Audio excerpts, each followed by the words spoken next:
Hello friends, prepare to crack தமிழுக்கு உங்க எல்லாரையுமே நான் வெல்கம் பண்றேன்.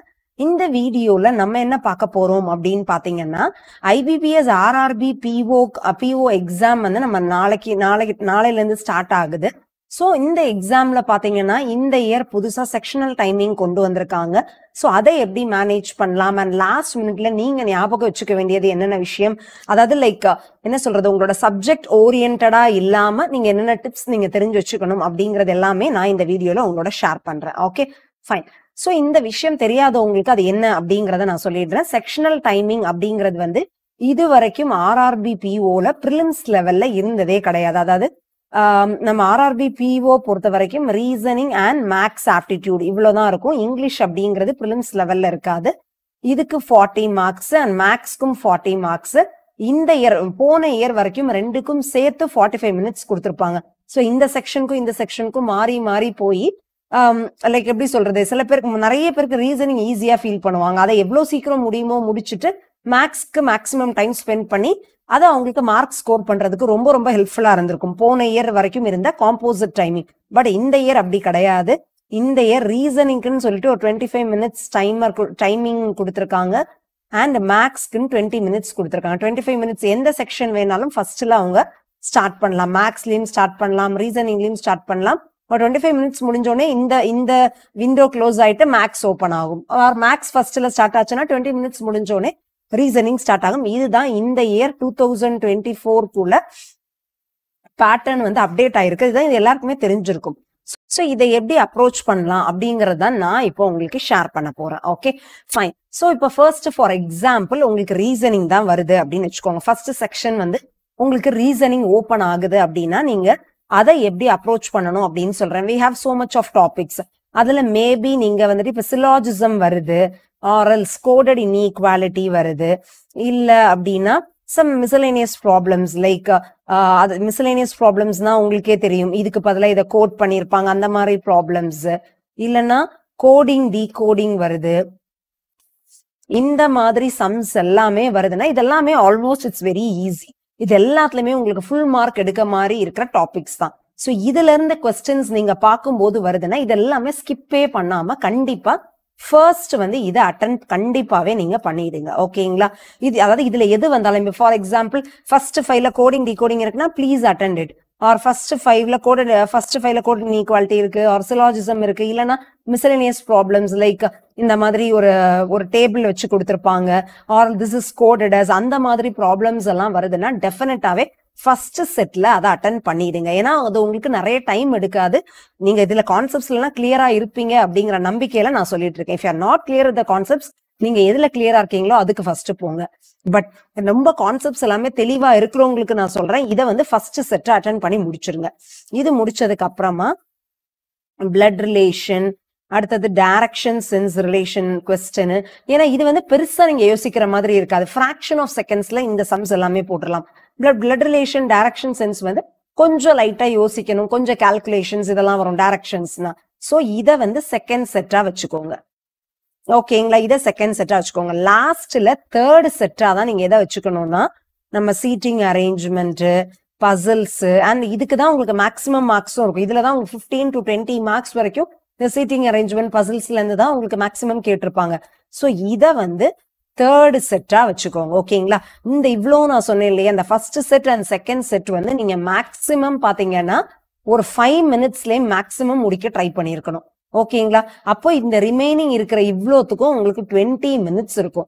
இந்த 5 மினிட்ஸ் அப்படிங்கறது நீங்க 7 மினிட்ஸ் வரைக்கும் எடுத்துக்கோங்க.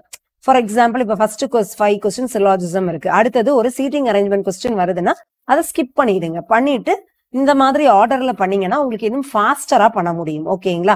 சோ இந்த ஃபர்ஸ்ட் அண்ட் செகண்ட் செட் சேர்த்து 5 to 7 மினிட்ஸ்ல முடிச்சீங்கன்னா இதுக்கு உங்களுக்கு 18ல இருந்து 20 மினிட்ஸ் கிடைக்கும். ஏதாவது ட்விஸ்டடா கேட்டிருந்தா கூட உங்களுக்கு நல்லா டைம் ஸ்பெண்ட் பண்ணி முடிக்கிற மாதிரி இருக்கும். இந்த சீட்டிங் அரேஞ்ச்மெண்ட் பசில்ஸ்லயுமே உங்களுக்கு பார்த்தோன்னே டக்குன்னு சால்வ் பண்றத வந்து அதையும் நீங்க அரேஞ்ச் பண்ணிக்கலாம். டக்குன்னு சால்வ் பண்ண முடியுதுன்னா அதை ஃபர்ஸ்ட் சால்வ் பண்ணிடுங்க. இல்ல ரொம்ப டைம் ஃபர்ஸ்ட் ஒன்னு எடுக்கிறீங்க, அதுவே ரொம்ப டஃபா இருக்குன்னு ஃபீல் பண்றீங்கன்னா அதை ரெவ்யூக்கு மார்க் பண்ணிட்டு அடுத்த கொஸ்டின்ஸ்க்கு போயிடுங்க. ஈஸியா இருக்கிறது எல்லாமே, அதாவது மேக்சிமம் ரீசனிங்ல பாத்தீங்க அப்படின்னா 40 மார்க்ஸ்க்கு 40 மார்க்ஸ் எடுக்கிறதுக்கு நீங்க டெஃபினட்டாவே நீங்க ட்ரை பண்ணணும். அதுதான் நம்மளோட மெயின் கோலா இருக்கணும். ஏன்னா லைக் எப்படி சொல்றது கைஸ், இப்போ இருக்கிற காம்படிஷன் லெவல் எல்லாமே ரொம்ப ரொம்ப ரொம்ப ஹையரா இருக்கு. அதுக்கு நம்ம ரெடி பண்ணிக்கணும் அப்படின்னா இவ்வளோ marks we should aim for the full marks. அதுல நமக்கு 1-2 மார்க் போகுது, 5 மார்க் போகுது, 6 மார்க் போகுது, அதெல்லாம் வேற விஷயம். பட் அட்டன் பண்ணும்போது we should aim for this. And 18 to 20 minutes இந்த மேக்ஸிமம் மார்க்ஸ்க்கு நீங்க ஸ்பெண்ட் பண்ணிட்டு அதுல ஃபாஸ்டா போட வேண்டியதை ஃபர்ஸ்ட் பண்ணிட்டு ரொம்ப டைம் கன்சியூமிங்கா இருக்கிறத லாஸ்ட்டுக்கு கொண்டு போனீங்க அப்படின்னா உங்களால எல்லா கொஸ்டினுமே கரெக்டா அட்டன் பண்ண முடியும். அண்ட் இதுலயும் ஏதாவது ஒரு கொஸ்டின் டஃபா ஃபீல் பண்றீங்கன்னா ரிவ்யூக்கு மார்க் பண்ணிட்டு ஃபைனலா வாங்க. ஃபர்ஸ்ட்லயே ரொம்ப டைம் கன்சியூமிங்கா இருக்கிறதுல வந்து உட்கார்ந்துட்டு இருக்காதீங்க. ஓகேங்களா? ஃபைன். இப்ப ரீசனிங் செக்ஷன் முடிஞ்சிருச்சு. அடுத்தது என்ன வருது? மேக்ஸ் ஆப்டிடியூட் வந்து வருதுன்னு வச்சுக்கோங்க. இதுக்கு 20 minutes தான் இருக்கு. ஜென்ரலா நிறைய பேங்க் எக்ஸாம்ஸ் எழுதியிருக்கவங்களுக்கு இதுக்கு ப்ராக்டிஸ் ஆயிருப்பீங்க. ஏன்னா ஜென்ரலாவே உங்களுக்கு 20 minutes தான் இருக்கும். பட் 20 minutesல உங்களுக்கு 35 questions தான் இருக்கும். ஓகேங்களா? இங்க 20 minutesல உங்களுக்கு 40 questions இருக்கு. It's really tough.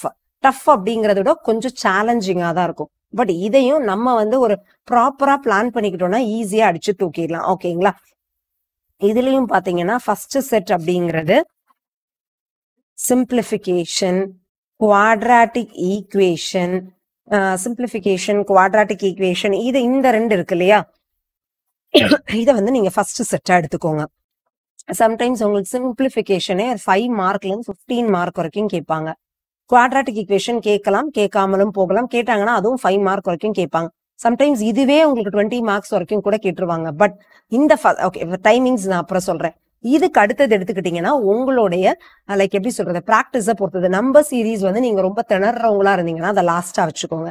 இல்ல நம்பர் சீரீஸ்ல நான் கொஞ்சம் வெல்வர்ஸ் தான் அப்படின்னு நீங்க ஃபீல் பண்றீங்கன்னா அடுத்த செகண்ட் செட்ல நீங்க நம்பர் சீரீஸை எடுத்துக்கோங்க. இல்ல நம்பர் சீரீஸ்க்கு சில பேர் பேட்டர்ன் கண்டுபிடிக்கிறதுக்கு ரொம்ப டைம் எடுப்பீங்க. If suppose wrong number series இருந்தாலும் சில பேர் ரொம்ப டென்ஷன் ஆவீங்க. அந்த மாதிரி இருந்ததுன்னா இதை லாஸ்டா கொண்டு போயிடுங்க. ஓகேங்களா? உங்களுடைய பிராக்டிஸை பொறுத்து இது டிசைட் பண்ணிக்கோங்க. அடுத்தது வந்து டிஏ, டேட்டா இன்டர்பிரிட்டேஷனை வந்து 3rd எடுத்துக்கோங்க. அப்புறம் அப்ளிகேஷன் ப்ராப்ளம்ஸை வந்து 4th எடுத்துக்கோங்க. ஓகேங்களா? ஸோ 20 minutes இருக்கு அப்படின்னா நான் சொன்னேன் இந்த சிம்பிளிஃபிகேஷன், குவாட்ராட்டிக் ஈக்குவேஷன் மொத்தத்தையும் சேர்த்து நீங்க 5 minutes மேல எடுக்கக்கூடாது. ஃபார் எக்ஸாம்பிள் இது ரொம்ப ரொம்ப ரொம்ப கம்மி மார்க்ஸ்க்கு கேட்டிருக்காங்கன்னு வச்சுக்கோங்க. மொத்தமா இது ரெண்டும் சேர்த்தே ஒரு 10 மார்க்குக்கு தான் கேட்டிருக்காங்கன்னா ஒரு 2 to 3 minutes மேல எடுத்துக்காதீங்க. இஃப் சப்போஸ் ஒரு 10 மார்க்ஸ்க்கு தான் கேட்டிருக்காங்கன்னா ஒரு 20 மார்க்ஸ் வரைக்கும் இதுல இருந்தே வந்திருக்குன்னா you can take up to 5 minutes. ஓகேங்களா? ரிமைனிங் 15 minutes இருக்கும் இல்லையா? அந்த 15 minutesல நம்பர் சீரீஸை விட்டுருங்க. டேட்டா இன்டர்பிரிட்டேஷனுக்கு வந்து நீங்க டோட்டலா உங்களுக்கு ஒரு 3 DI வரைக்கும் கேட்டிருப்பாங்க. 3ல இருந்து சம்டைம்ஸ் 3 to 4 DI வரைக்கும் கூட கேட்டிருந்திருக்கலாம். அதுக்கு வந்து நீங்க பாத்துக்கிட்டீங்கன்னா 7 minutes, அதாவது ஒரு DIக்கு நீங்க 2 minutes or 2.5 minutes எடுத்துக்கலாம். ஓகேங்களா? ஸோ 7 minutes to ஒரு 9 minutes, எவ்வளவு DIயா இருந்தாலும் 7 minutes to 9 minutes நீங்க எடுத்துக்கலாம். சோ இங்க 9 ஒரு 5, 9 plus 5 எவ்வளவு கேஸ்? மேக்ஸிமம் டைமே நான் எடுத்துக்கிறேன். 14 minutes ஆயிருக்கு. ரிமைனிங் 6 minutes தான் உங்களுக்கு இருக்கும். கரெக்டா? நீங்க மேக்ஸிமம் டைம் எடுத்துட்டீங்கன்னா நான் சொல்றேன். ஓகேங்களா? இப்போ நீங்க அப்ளிகேஷன் ப்ராப்ளம்ஸ்குள்ள அங்க போங்க. அப்ளிகேஷன் ப்ராப்ளம்ஸ்க்கெல்லாம் பாத்தீங்கன்னா ஃபார் எக்ஸாம்பிள் அதுல ஒரு 10 மார்க்ஸ்க்கு உங்களுக்கு கேட்டிருக்காங்கன்னா ஒரு சம்க்கு நீங்க 30 seconds மேல எடுக்கக்கூடாது. ஓகேங்களா? சோ 30 seconds மேல எடுக்கக்கூடாதுன்னா அவ்வளோ ஃபாஸ்டரா நீங்க ப்ராக்டிஸ் பண்ணிருக்கணும். இஃப் சப்போஸ் ஒரு சம் ரொம்ப ட்விஸ்டடா இருக்கு, எனக்கு தெரியவே இல்லைன்னா தயவுசெய்து ஸ்கிப் பண்ணிடுங்க. அதுலயே உட்கார்ந்துட்டு இருக்காதீங்க. ஓகேங்களா? Just skip it. நல்லா தெரிஞ்ச கொஸ்டின்ஸா ஃபாஸ்டரா அட்டன் பண்ணி முடிச்சுங்க. ஃபார் எக்ஸாம்பிள் இதுல ஒரு 5 கொஸ்டின் தான் அட்டன் பண்ணிருக்கீங்கன்னா 5 கொஸ்டினுக்கு வந்துட்டு ஒரு 3 நிமிஷத்துக்கு மேல், மேக்ஸிமமே 3 நிமிஷம் தான் எடுத்திருக்கணும்.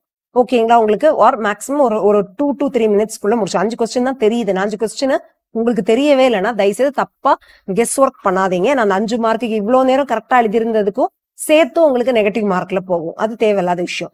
நெக்ஸ்ட் இன்னொரு 3 நிமிஷம் இருக்கும் இல்லையா? அதுக்கு நீங்க நம்பர் சீரீஸ் வச்சுக்கோங்க. இல்ல நம்பர் சீரீஸ்ல ஃபர்ஸ்டே ஸ்ட்ராங்கா இருக்கீங்கன்னா நம்பர் சீரீஸ் முடிச்சுட்டு ஃபார் எக்ஸாம்பிள் மிஸ்ஸிங் நம்பர் சீரீஸ்னா டக்குன்னு பார்த்தோன்னே தெரியுதுன்னா அதை அட்டன் பண்ணிக்கோங்க.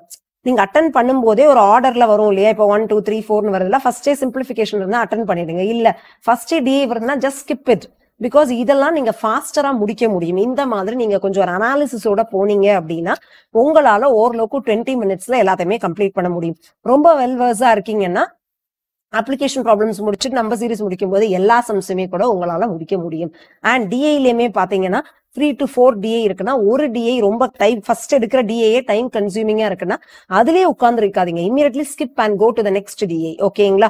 அந்த மாதிரி பண்ணிக்கோங்க. அண்ட் நீங்க இந்த மாதிரி இப்போ ஃபர்ஸ்ட் 5th கொஸ்டின் அட்டன் பண்ணி முடிக்கிறீங்க, 6th கொஸ்டின் டிஐன்னு தெரியுதுன்னா உங்களோட ரஃப் ஷீட்ல 6th வந்து டிஐ அப்படின்னு நைட்ல சைட்ல நோட் பண்ணி வச்சுக்கோங்க. அப்பதான் உங்களுக்கு இம்மீடியட்டா ஓகே டிஐக்கு போகும்போது டக்கு டக்குன்னு டைம் வேஸ்ட் பண்ணாம ஒவ்வொரு கொஸ்டினையும் திரும்ப ஏன்னா சைட்ல உங்களுக்கு எல்லா கொஸ்டின்ஸும் டிஸ்பிளே ஆகும், எல்லாத்தையும் திரும்ப செக் பண்ண வேண்டியது இருக்காது. அந்த மாதிரி நோட் பண்ணிக்கிட்டீங்கன்னா ஈஸியா இருக்கும். அண்ட் எல்லாமே அப்படிதான், ரொம்ப டைம் கன்சூமிங்கிறதுனால ஸ்கிப் டு த லாஸ்ட். ஓகேங்களா? அந்த மாதிரி பண்ணிக்கோங்க. அண்ட் ஓவராலாவே கொஸ்டின் பேப்பரே டஃபா இருக்கு அப்படின்னாலும் டென்ஷன்ஸ் எடுத்துக்காதீங்க. ஏன்னா உங்களுக்கு டஃபா இருக்குன்னா எல்லாருக்குமே டஃபா இருக்கும். உங்களுக்கு லைக் எப்படி சொல்றது, அந்த லைக் அவங்க ஈக்குவலைசேஷன் மெத்தட்ல உங்களுக்கு like equalisation or normalisation whatever you say அந்த மெத்தட்ல உங்களுக்கு ஓரளவுக்கு ரேங்கிங்ல யூ வில் கம் அப். ஓகேங்களா? ஸோ அதை பத்தி நீங்க யோசிக்க வேண்டாம். பட் இந்த மாதிரி ஒரு ஆர்டர்ஸ் மாதிரி பிரிச்சு வச்சுட்டு ஒரு ஐடியாவோட பண்ணீங்கன்னா நல்ல கிளாரிட்டியோட பண்ணுங்க.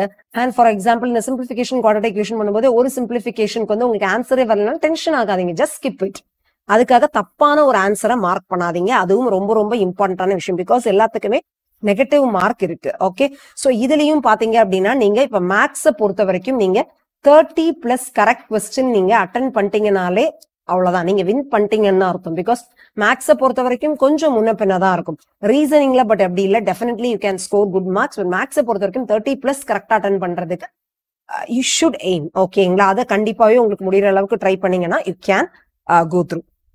நெக்ஸ்ட் இதை தாண்டி பாத்தீங்க அப்படின்னா நீங்க வந்து உங்க மைண்ட்ல வச்சுக்கிறது எக்ஸாம் ஹாலுக்கு கரெக்டா போயிடுங்க. உங்களோட ஸ்லாட் டைமிங் என்ன கொடுத்துருக்காங்களோ அந்த எக்ஸாம் ஹாலுக்கு உங்களோட ஸ்லாட் டைமிங் என்ன இருக்கோ அதுல இருந்து ஒரு 1 ஹவருக்கு 1 ஹவர்ல இருந்து 2 ஹவர் முன்னாடி அந்த எக்ஸாம் சென்டர்ல இருக்கிற மாதிரி பாத்துக்கோங்க. ஓகேங்களா? அதுல டைம் வேஸ்ட் பண்ணி டிராபிக்ல லேட் ஆயிடுச்சுன்னு ஸோ அந்த டென்ஷனை கேரி பண்ணிட்டு போகாதீங்க. அதை தாண்டி வேற விஷயங்கள் நீங்க எடுத்துட்டு போக வேண்டிய விஷயங்கள் ஆல்ரெடி நான் அதெல்லாம் டிஸ்கஸ் பண்ணிட்டேன். எக்ஸாம் ஹாலுக்கு நீங்க என்ன எடுத்துட்டு போகணும்னு அது எதையுமே மிஸ் பண்ணாம கரெக்டா எடுத்துட்டு போங்க.